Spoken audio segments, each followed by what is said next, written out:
Em um deck de sol a 30 andares acima da costa de Miami, Mike ajusta a gola de seu roupão de veludo.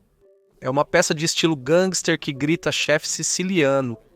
Perto dele, sua atraente namorada se bronzeia ao sol, trabalhando em seu bronzeado, mas secretamente trabalhando para o Federal Bureau of Investigation. Mike lança um olhar fugaz e significativo para ela enquanto mexe seu coquetel. O gelo tilinta suavemente, contrastando com a tensão fervente sob a superfície. Cada movimento e detalhe desta atuação no terraço deve ser impecável. As apostas não poderiam ser maiores. Manuel Guzmán entra na sala, exalando a confiança tranquila de um homem ligado ao próprio El Chapo Guzmán, o traficante mais procurado do mundo. Os olhos de Manuel examinam a área, não só admirando a vista, mas checando cada detalhe da configuração de Mike. Ele está aqui para julgar, para decidir se este mafioso é verdadeiro. Mas há um problema evidente. Mike, de Philly, sem falar italiano, tenta persuadir o braço direito do El Chapo a concordar com um acordo que poderia mudar o comércio de drogas para sempre. Como isso vai se desenrolar? Descubra no episódio de hoje do The Infographics Show, o agente do Federal Bureau of Investigation que foi infiltrado em um cartel de drogas. Quando o agente especial Michael McGowan ficou cara a cara com Manuel Guzmán, ele já era um veterano experiente. Durante décadas, ele se infiltrou em máfias italianas, sindicatos russos, gangues de motoqueiros e sindicatos corruptos, navegando com habilidade pelo mundo do crime organizado. Mike era o melhor no ramo, um dos raros agentes da lei que prosperavam infiltrados no âmago das gangues mais perigosas do mundo. Cerca de 10% dos agentes do Federal Bureau of Investigation vão trabalhar disfarçados em algum momento de suas carreiras, mas só alguns dedicam anos ou até décadas vivendo uma vida dupla. Mike fez isso por 30 anos, derrubando alguns dos maiores nomes do crime, muitas vezes com grande risco para sua própria vida. Nos anos 80, Mike era um policial armado investigando um roubo a banco quando um agente do Federal Bureau of Investigation o questionou sobre considerar ingressar na agência. Mike tinha uma família jovem e dificuldades para equilibrar as finanças. O Federal Bureau of Investigation ofereceu o dobro do salário. Era uma oportunidade boa demais para deixar passar. Sem treinamento específico, ele foi jogado na boca do leão, encarregado de se passar por um gangster nas infames terras ruins de Filadélfia. Na época, traficantes frequentemente transportavam drogas em carros e vans com compartimentos secretos bem escondidos. Mike viu uma oportunidade e apresentou uma ideia audaciosa aos seus chefes. Por que não criar uma empresa de fachada que se especializa na construção desses veículos seguros para contrabando? Ele seria o único vendedor e esperava se tornar uma presença regular na vida dos gangsters. Nesse ponto, ele tinha pouco treinamento no trabalho, mas sabia que seria bom nisso. A chave era sempre ouvir muito mais do que falar. Falar traria problemas e ouvir fornecia informações. Ele montou um showroom vendendo carros especiais e contratou uma empresa de carroceria para construir os compartimentos secretos. Ele tinha um informante que espalhou a palavra para os gangsters. Se quisesse comprar um veículo para negócios suspeitos, procurasse Mike. Os negociantes e traficantes faziam fila para conseguir um dos carros do Mike. Ele tinha tantos deles vindo vê-lo que estava mandando 7 em cada 10 embora de mãos vazias. Os poucos sortudos com as chaves de carros novos e brilhantes eram os que Mike achava que faziam mais negócios. Quando eles saíam do estacionamento, o Federal Bureau of Investigation rastreava o carro por todos os lugares onde ele ia. Vários homens foram presos. Mike rapidamente se tornou uma estrela em ascensão na aplicação da lei, conhecido por sua coragem e engenhosidade. O Federal Bureau of Investigation reconheceu seu potencial e o desafiou a se infiltrar no crime organizado, enfrentando diretamente os chefes da máfia. Era uma proposta perigosa. Mike concordou, mesmo sem saber como agir como alguém que faz negócios com mafiosos. Ele sabia que um erro poderia levá-lo a uma cova rasa. Ainda assim, ele tinha que admitir que achava esse tipo de trabalho emocionante. Ele precisava de treinamento para parecer e soar como um criminoso de primeira, saber o que dizer e se tornar autêntico. Como é típico dos agentes secretos do Federal Bureau of Investigation, ele buscou a ajuda de um informante, um mafioso ítalo-americano real. Esse informante era o capitão da Cosa Nostra que se tornou informante, Big Ron Prevetti. Ele já tinha rodado o quarteirão 2 vezes, iniciando sua carreira em Philly como um policial extremamente corrupto. Ele era um mercenário que, após sair da força, trabalhou para Joey Merlino, chefe da máfia de Filadélfia. Ele era um bom ganhador e logo se tornou um homem feito, mas eventualmente ele virou o jogo e começou a informar para o Federal Bureau of Investigation que é como ele conheceu Mike. Ele ensinou a Mike tudo sobre ser um mafioso, desde o modo de falar e se vestir até como as operações funcionavam. Os dois logo se tornaram melhores amigos. Foi assim que Mike se viu enfrentando Carmen DiNunzio, conhecido como o Homem do Queijo. Como subchefe da máfia de Boston, DiNunzio estava envolvido em tudo, desde esquemas de extorsão até contrabando de mercadorias proibidas, incluindo queijo. Mike foi solicitado a trabalhar disfarçado para prender alguém. O plano de DiNunzio era simples. Ele conhecia pessoas que possuíam uma grande fazenda, mas o produto deles continha químicos tóxicos, impedindo a venda. O informante enviou uma mensagem ao Federal Bureau of Investigation formando um plano. Para infiltrar-se na operação, Mike se passou por um corrupto oficial do estado de Massachusetts que, pelo preço certo, se desfaria da terra contaminada após uma inspeção falsa. Porém, interpretar um inspetor de terra corrupto não era tão fácil quanto aparentava. Antes de assumir o papel, Mike passou meses estudando tudo o que podia sobre a ciência do solo, no que chamaria de escola de terra. No dia do fechamento do negócio, Mike parou abruptamente seu caminhão, saiu e urinou em um dos pneus. Os mafiosos acreditavam que ele era um louco, não um agente secreto do Federal Bureau of Investigation. Ele tirou a sujeira das mãos de DiNunzio e coletou seu suborno, e foi assim que o chefão acabou atrás das grades. O caso levou apenas 6 meses, um tempo curto para um processo sigiloso envolvendo a prisão de um grande jogador. Mas nem sempre foi assim. Em uma arriscada operação, Mike se disfarçou como motorista de fuga em um assalto a banco. O Federal Bureau of Investigation, sem o conhecimento da equipe, já estava à espreita no banco preparado para a emboscada. O caso terminou rapidamente, mas não antes de um informante ajudar a inserir o nome de Mike como candidato, garantindo seu lugar na gangue. Nem sempre foi um mar de rosas. Em certa ocasião, Mike havia se infiltrado na máfia de Boston quando o Federal Bureau of Investigation recebeu uma ligação alertando que sua cobertura provavelmente havia sido descoberta. Mike convenceu o Federal Bureau of Investigation a deixá-lo continuar, desde que só encontrasse os mafiosos nas ruas com agentes escondidos por perto. Quando Mike chegou para a próxima reunião, um dos mafiosos sinalizou para ele entrar no clube social onde sempre se encontravam. Mike entrou em uma sala, temendo que sua vida pudesse estar chegando ao fim. Sentado à mesa estava o chefe, Bob Louise. Ele disse a Mike que tinha algo sério para discutir, mas que eles deveriam descer para o porão. Mike estava pensativo. Era isso.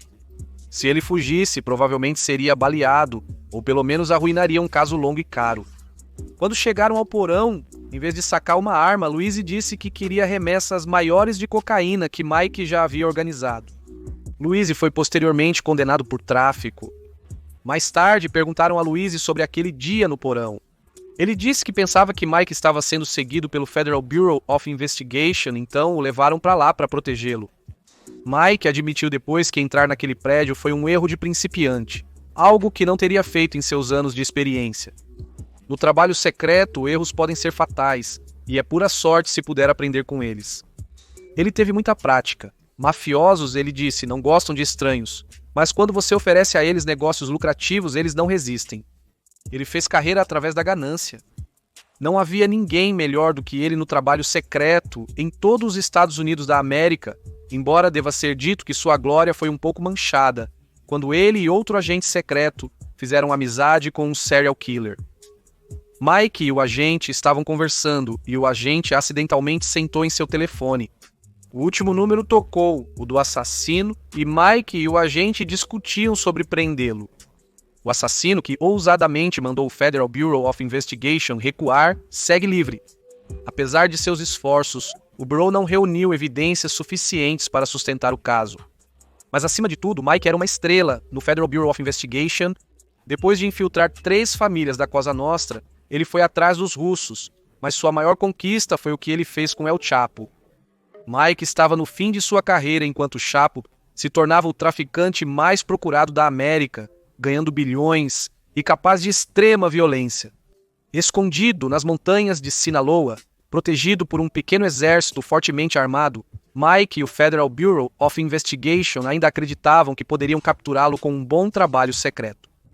É aqui que Manuel e o elegante condomínio em Miami entram na história. Até 2010, os anos alcançaram Mike. Seus dias interpretando o jovem traficante ambicioso acabaram. Calvo e grisalho, ele não tinha mais o perfil de um traficante em ascensão.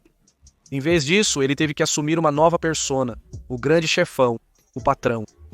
Como de costume, o Federal Bureau of Investigation tinha um infiltrado. O informante disse que poderia conseguir para Mike uma reunião com os líderes do cartel de Sinaloa. Ele queria de volta todas as propriedades que o Federal Bureau of Investigation confiscou dele. O homem sobre o qual ele estava falando era o El Chapo. Então, naturalmente, o Federal Bureau of Investigation concordou. O informante revelou que o último objetivo do tráfico do El Chapo não era vender drogas para os Estados Unidos da América. Ele planejava criar um canal do México para a Europa, onde a demanda por cocaína estava mais alta do que nunca. Essa mudança marcou uma ousada expansão de seu império e um novo desafio perigoso para a aplicação da lei. O informante foi ao México e disse ao cartel que tinha caras dispostos a fazer negócios e construir esse canal. Mike e outros agentes disfarçados estavam presentes. Eles fingiam ser uma organização criminosa da Sicília. Eles queriam uma reunião com os mexicanos, mas em território neutro, um apartamento de luxo em Miami, Estados Unidos da América. Mike precisava de um agente do Federal Bureau of Investigation que falasse siciliano e italiano e pudesse se passar por mafioso, mas o único disponível acabara de se aposentar. Foi decidido que Mike se passaria pelo chefe envelhecido, o patrão que comandava a respeito silenciosamente das sombras. Enquanto isso, os outros 3 agentes disfarçados, fluentes em espanhol, liderariam e conduziriam a maior parte da conversa. Se Mike pronunciasse uma palavra, a operação poderia desmoronar. O risco era alto, mas quando se tratava de atuação, Mike era o melhor. Ele sabia como vender o papel sem um único deslize, e era exatamente assim que tinha que acontecer. O condomínio era deslumbrante. Do 30º andar avistava-se o Oceano Atlântico se estendendo por quilômetros. Eles equiparam o quarto com equipamento de gravação, câmeras e microfones. Foi montado para parecer o tipo de lugar onde um gangster siciliano ficaria.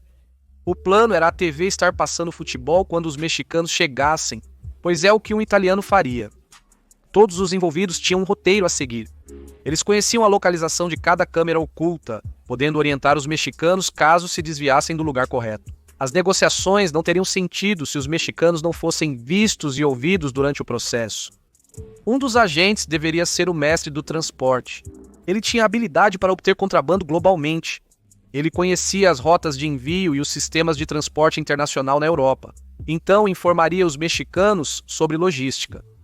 Ele também parecia o papel, usando óculos de sol de grife e uma camisa colorida e arejada, que capturava a estética de Miami. Depois, o Antônio cuidaria dos portos europeus. Quando grandes carregamentos de cocaína estão indo para todo o mundo, você precisa de caras que tenham amigos nos portos, onde você pode pagar pessoas para fazerem vista grossa para a sua carga. A verdade era que Antônio tinha conexões com a polícia nesses portos. O terceiro era Patrício, o subordinado fictício de Mike, fluente em italiano e espanhol. A narrativa era que Mike estava envelhecendo e cogitava se aposentar do boxe. Patrício era o próximo na linha para assumir o trono. A história de capa era infalível. Mike confiava em Patrício como se fossem família, ligados pelo sangue. Na reunião, Patrício conduziria a conversa e reportaria a Mike. A dinâmica do chefe sentado ao fundo era importante porque é assim que muitas vezes funciona. Os mexicanos precisavam crer que os homens de Mike não eram apenas leais, mas também temiam mortalmente desobedecê-lo. Se eles tivessem a menor suspeita de que Mike não era o homem no comando, ou pior, que sua equipe não o temia, eles teriam desistido e voltado direto para Sinaloa. Representando El Chapo estava Manuel Jesus Guzmán, seu parente de confiança. Mike enviou um agente disfarçado da máfia siciliana para buscá-lo no aeroporto internacional de Miami.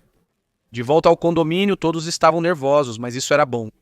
Excesso de confiança nessas situações pode levar a erros.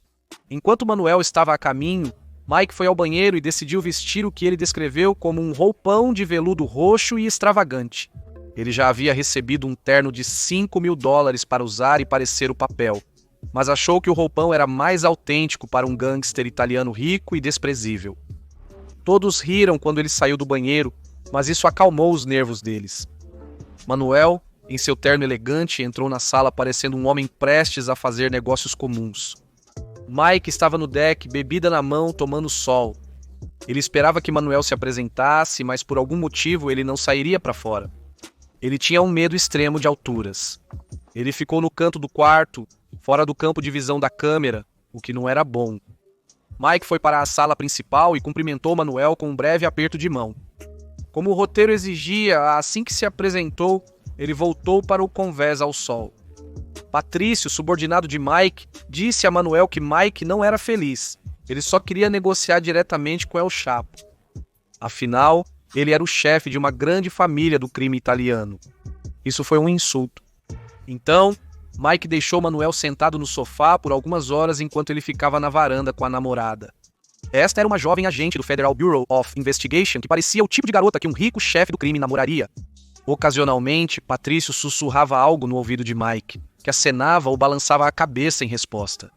No começo, Manuel detestou a ideia. Por um tempo, ele parecia inquieto, como se pudesse ir embora. Mike olhou para trás e viu Manuel batendo na mão de Patrício como se tivessem feito o negócio do século. Não foi até horas depois que Mike finalmente voltou para dentro. Ainda assim, ele se manteve distante, jamais falando diretamente com Manuel.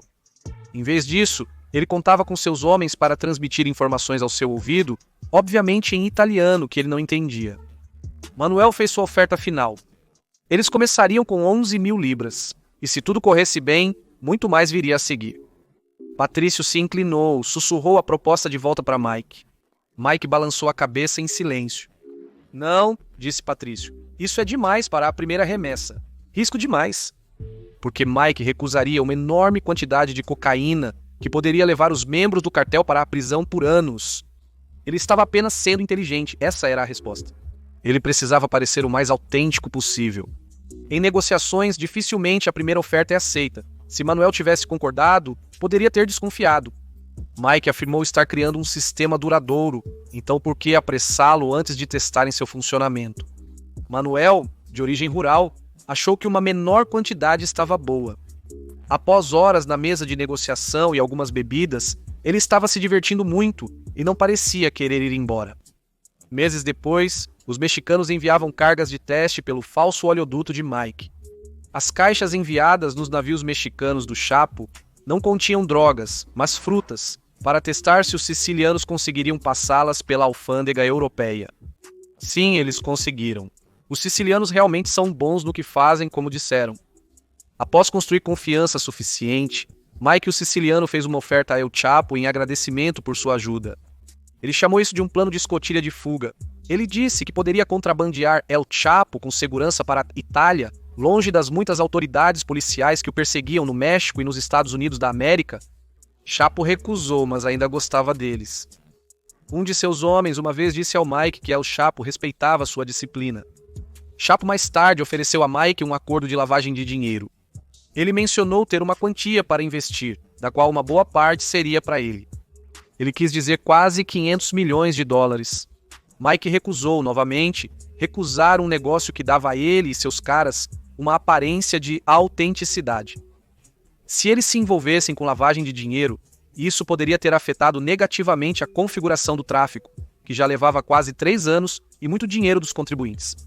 Somente em 2012, os caras do Chapo enviaram cerca de 318 quilogramas de cocaína de alta qualidade, apreendida pela Polícia Nacional Espanhola em parceria com Mike e o Federal Bureau of Investigation. Essa apreensão significava que Chapo e 8 membros de seu conselho executivo poderiam ser acusados nos Estados Unidos da América no momento oportuno. Quando Chapo foi preso no México, o caso de Mike foi um dos motivos da extradição dele para os Estados Unidos da América, onde permanece atualmente. Mas seu legado continua vivo. Sua família e associados seguem abastecendo o mercado de drogas dos Estados Unidos da América, enquanto o consumo de cocaína na Europa atingiu níveis surpreendentes, muito acima do imaginado em 2012. Qual você acha que foi a jogada mais audaciosa do agente Mike McGowan na captura de El Chapo? Você acha que conseguiria manter a calma no lugar do Mike? Deixe-nos saber nos comentários. Não é necessário assistir a conteúdos sobre as fugas de El Chapo da prisão ou os métodos brutais de tortura dos cartéis mexicanos